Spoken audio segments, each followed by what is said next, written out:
चमकेला रूपवा जैसे चांद के किरनिया,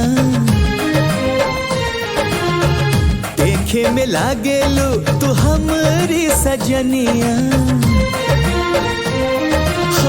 चमकेला रूपवा जैसे चांद के किरनिया, देखे में लागेलू तू हमारी सजनिया। तो हर आँखी के कजरवा हमर जान मारेला, तो हर जोड़ा के गजरवा हमर जान मारेला।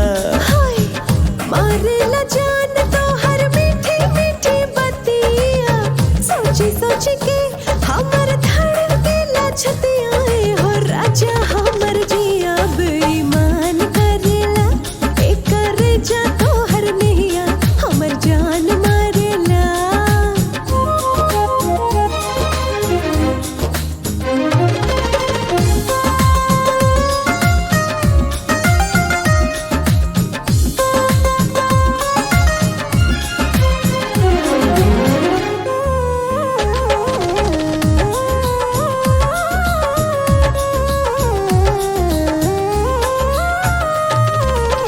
पास तनी आवा काहे रहतारू दूर हो, लागता कि उतरल बड़ो जन्नत से हूर हो।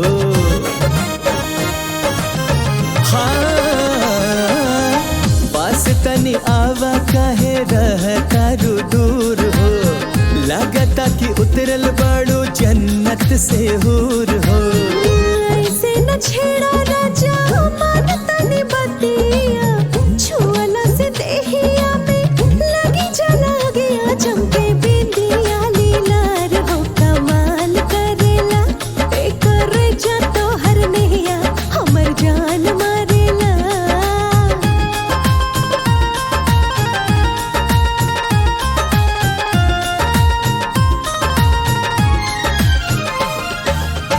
बात तनी माना पानी कुछ मजबूर हो, ललसा बुराइब तोहरा एक दिन जरूर हो।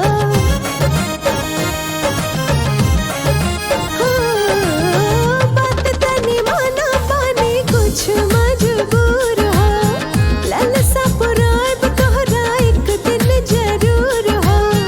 केसिया तो हार जैसे काली रे नगिनिया, जियरा में धसी जाला कोहरा नथुनिया। गोरे गलिया के तिलिया जिया बेहाल करेला, तो हर आँखी के गजरवा हमर जान मारेला, तो हर जुड़ा के गजरवा हमर जान मारेला।